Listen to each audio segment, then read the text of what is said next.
Praise the Lord. இந்த April மாதத்தில் 30ஆம் தேதி ஆகிய இந்த புதன்கிழமையின் காலை வேளையில் தேவ சமூகத்தில் வந்திருக்கிற ஒவ்வொருவரையும் கர்த்தர் தாமே ஆசீர்வதிப்பாராக.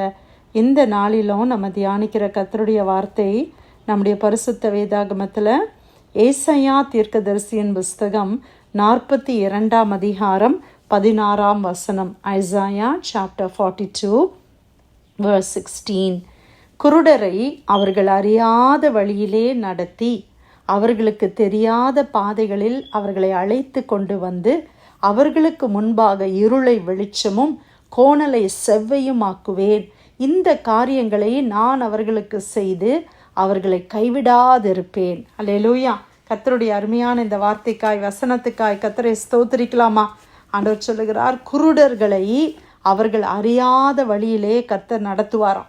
குருடர்கள் அப்படின்னு சொல்லும்போது பிளைண்டாக இருக்கிற ஒருத்தரை நம்ம யோசித்து பார்த்தோன்னா அவங்க எங்கே கம்ஃபர்டபுளாக இருப்பாங்க அப்படின்னு பார்த்தீங்கன்னா, அவங்களுக்கு பழகின இடம். இப்போ அவங்க வீடுன்னு வச்சுக்கோங்களேன், அவங்களுக்கு சேர் எங்கே இருக்குது, டேபிள் எங்கே இருக்குது, எங்கே பெட் இருக்குது, எங்கே ஜன்னல் இருக்குது, எங்கே கதவு இருக்குது அப்படின்றது அவங்களுக்கு தெரிஞ்சுதுன்னா அவங்க என்ன செய்வாங்க, ஈஸியாக அந்த வீட்டில் அவங்களால நடந்து போக முடியும், அவங்களுடைய காரியங்களை செய்ய முடியும். பாத்ரூம் டோர் எங்கே இருக்குது, அப்படியே அந்த ஸ்டெப்ஸை வச்சு அவங்களால அதை அண்டர்ஸ்டாண்ட் பண்ணிக்கொள்ள முடியும்.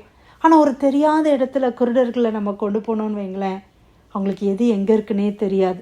அப்போ அந்த பயம் அந்த அந்த அவங்களுக்கு அது ஒரு கஷ்டமான ஒரு சூழ்நிலை இல்லை பிரியமானவர்களை. இன்றைக்கி நம்மளுடைய வீட்லேயே பாருங்கள், ஒரு பவர் ஆஃப் கரண்ட் இல்லைன்னு வச்சுக்கோங்களேன், நமக்கு ஓரளவுக்கு நம்ம நேவிகேட் பண்ணிடுவோம் இல்லையா.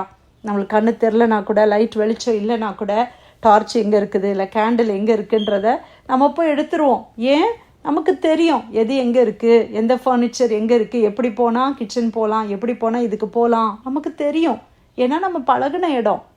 பழகாத ஒரு இடத்துல நம்ம இருளாக ஒரு இருக்கிற இடத்துல நம்ம இருந்தோம்னா நம்ம எப்படி இருப்போம் யோசித்து பாருங்கள். தெரியாத வழி, அறியாத பாதையில் நம்மளை யாராவது ஒருத்தர் நடத்தினாதான் நம்மளால் என்ன செய்ய முடியும், அந்த இடத்துல கடந்து போக முடியும். அதெல்லாம் ஆண்டவர் சொல்கிறாரு, குருடரை அவர்கள் அறியாத வழியிலே நடத்தி அவர்களுக்கு தெரியாத பாதைகளில் அவர்களை அழைத்து கொண்டு வருவாராம். நம்ம கூட சில நேரத்தில் நம்மளுடைய வீட்டிலேருந்து வேலைக்கு போகிறதுக்கு காரில் சில ரூட் நமக்கு தெரியும். அந்த ரூட்டுக்கு போகணுன்னா நம்ம ஜிபிஎஸ்ஸே போட வேண்டாம். நம்ம என்ன பண்ணுவோம், நம்மளுக்கு ஃபெமிலியரான ரூட் நம்ம பாட்டுக்கு எடுத்துகிட்டு நம்ம ரைட் எங்கே டேர்ன் பண்ணணும், லெஃப்ட் எங்கே போகணும், எப்படி போனால் வரும், அதெல்லாம் நம்மளுக்கு ஒரு ஐடியாலேயே நம்ம போயிடுவோம். ஆனால் தெரியாத ரூட் நம்ம போகிறதுக்கு நம்ம கொஞ்சம் யோசிப்போம்ல. ஆனால் சில நேரத்தில் நம்ம தெரிஞ்ச ரூட்டில் ஒரு டிராஃபிக்னா ஜிபிஎஸ் என்ன பண்ணுறது, தெரியாத ரூட் வழியாக நம்மளை கைட் பண்ணி அப்படி எங்கெல்லாமோ புகுந்து அப்படியே நம்மளை கொண்டு சேர்க்குது இல்லையா.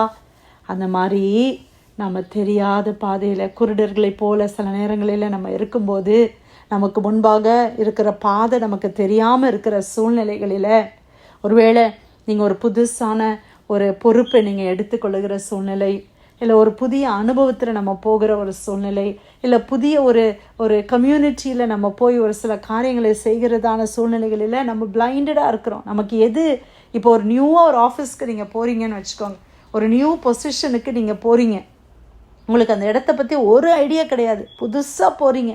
அப்போ நம்ம பிளைண்டட், அப்படி தான், நம்ம ஒரு பிளைண்ட் மேன் மாதிரி தானே இருக்கிறோம். நமக்கு எதுவுமே தெரியாது, பழக்கமே இல்லை, யார் எப்படி இருப்பாங்க, எப்படி இந்த ஒர்க்கு கல்ச்சர் இருக்கும், எப்படி இந்த ஒர்க் என்வாயர்மெண்ட் இருக்கும், எதுவுமே தெரியாது. பிள்ளைங்க புதுசாக காலேஜுக்கு போகிறாங்க, புதுசாக யூனிவர்சிட்டிக்கு போகிறாங்க, அது வரைக்கும் நம்ம வீட்லேயே பழகின பிள்ளைங்க கொஞ்சம் வெளியில் போகிறாங்க, அது உங்களுக்கு நியூவாக இருக்குது. அப்போ அது எப்படி இருக்குது, ஒரு குருடர்களை போல் இருக்குது. ஆனால் ஆண்டவருடைய வார்த்தை சொல்லுகிறது, குருடரை அவர்கள் அறியாத வழியிலே கர்த்தர் நடத்துவாராம். அவர்களுக்கு தெரியாத பாதைகளிலே கர்த்தர் அவர்களை அழைத்து கொண்டு வருவாராம். அவர்களுக்கு முன்பாக இருளாக இருக்கிறது எல்லாம் ஆண்டவர் வெளிச்சமாக மாற்றுவாராம். கோணலானதை அவர் செவ்வையுமாக்குவாராம். இந்த காரியங்களை நான் அவர்களுக்கு செய்து அவர்களை கைவிடாதிருப்பேன். என்ன அருமையான ஒரு வாக்கு தத்துவம் இல்லையா. ஆண்டவர் சொல்கிறாரு, அவங்களுக்கு முன்னால் இருக்கிற இருள், இன்னைக்கு ஒருவேளை உங்களுக்கு முன்னால் இருள் மாதிரி இருக்கலாம், என்ன செய்யணும்னு தெரியல ஆண்டவரே, இதை எப்படி கொண்டு போக போகிறேன்னு எனக்கு தெரியல, இந்த காரியம் ரொம்ப பெருசாக இருக்கு ஆண்டவரே, இதனுடைய தேவைகள்லாம் எப்படி சந்திக்கப்பட போகுது, ஒரு இருளாக இருக்குது, ஃப்யூச்சரே ஒரு இருள் மாதிரி ஒரு சில சூழ்நிலைகளிலே காணப்படுது. ஒரு சில காரியங்கள் நம்மளுடைய வாழ்க்கையில் இருளாக இருக்குது. ஆனால் ஆண்டவர் சொல்லாரு, அவர்களுக்கு முன்னால் இருக்கிற இருளை நான் வெளிச்சமாக்குவேன். கர்த்தர் நம்மை நடத்தும் போது, கர்த்தர் நம்முடைய கரத்தை பிடித்து நடத்தும் போது, நம்முடைய வாழ்க்கையில் இருக்கிற இருளை எல்லாம் ஆண்டவர் வெளிச்சமாய் மாற்றுவார். நம்முடைய வாழ்க்கையில் இருக்கிற கோணலானவைகளை எல்லாம் ஆண்டவர் செவ்வையாய் மாற்றுவேன் என்று சொல்லுகிறார். Amen. Every crooked paths God will straighten them out. எல்லாத்தையும் ஆண்டவர் சமபூமியாய் மாற்றுவார். மலைகள் குன்றுகள் எல்லாம் சமபூமியாக மாறும். ஆண்டவருடைய வார்த்தை பிரியமானவர்களே, இதை நான் செய்து அவர்களை கைவிடாதிருப்பேன். இதை நான் செய்கிறது மட்டும் இல்லை, நான் உங்களை கைவிட மாட்டேன்னு சொல்கிறாரு. ஆண்டவர் உங்களை நடத்துவார்.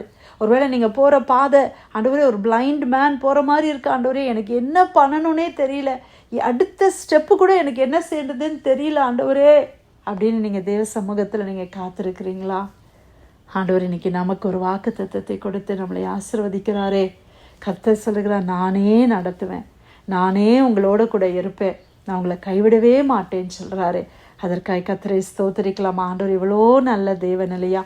நம்ம கர்த்தரை பற்றி கொள்ளும் பொழுது, நம்ம தேவனை சார்ந்து கொள்ளும் பொழுது அவர் நம்மளை கரம் பிடித்து நடத்துவார். பிரியமானவர்களை, நம்ம தெரியாத பாதையில் நடத்துவார். நம்ம நினைக்கலாம், இதெல்லாம் எனக்கு நியூ அனுபவம், இது எனக்கு புதுசான ஒரு அனுபவமாக இருக்குது, எனக்கு இதை பற்றி ஒரு ஐடியா இல்லையே, நான் என்ன செய்வேன் அப்படின்னு சொல்லி நீங்கள் நினைக்கலாம். கர்த்தர் நடத்துவார். அல்லேலூயா. விசுவாசிக்கிறீங்களா? ஆண்டவர் உங்களை நடத்துவார். சில பிரயாணங்கள், சில இடங்களில் நம்ம தனிமையாய் போகிற சூழ்நிலைகள் வரலாம். ஆண்டவர் உங்களோடு கூட இருக்கிறான்னு விசுவாசிங்க, தைரியமாக இருங்க. ஆமென். நம்ம தனிமையாக இல்லை, ஆண்டவர் நம்மளை கைவிட மாட்டார். கையை பிடித்த தேவன் கைவிட மாட்டார். அவனுடைய கரத்தை பிடித்து நடத்துவார். ஆண்டவருடைய பிரசன்னத்தை நம்ம உணரும்படி தேவன் செய்வார். அல்லேலூயா. நமக்கு ஆண்டவர் கொடுத்த இந்த அருமையான வாக்குத்தத்தமான வார்த்தைக்காய் கர்த்தரை ஸ்தோத்திரிக்கலாமா? ஏசாயா 42 அதிகாரம் 16வது வசனம். குருடரை அவர்கள் அறியாத வழியிலே நடத்தி, அவர்களுக்கு தெரியாத பாதைகளில் அவர்களை அழைத்து கொண்டு வந்து, அவர்களுக்கு முன்பாக இருளை வெளிச்சமும் கோணலை செவ்வையும் ஆக்குவேன். இந்த காரியங்களை நான் அவர்களுக்கு செய்து அவர்களை கைவிடாதிருப்பேன். கர்த்தர் கொடுத்த இந்த அருமையான வார்த்தைக்காய் தேவனுக்கு நன்றி செலுத்தி யாராவது நம்ம ஜெபிக்கலாமா?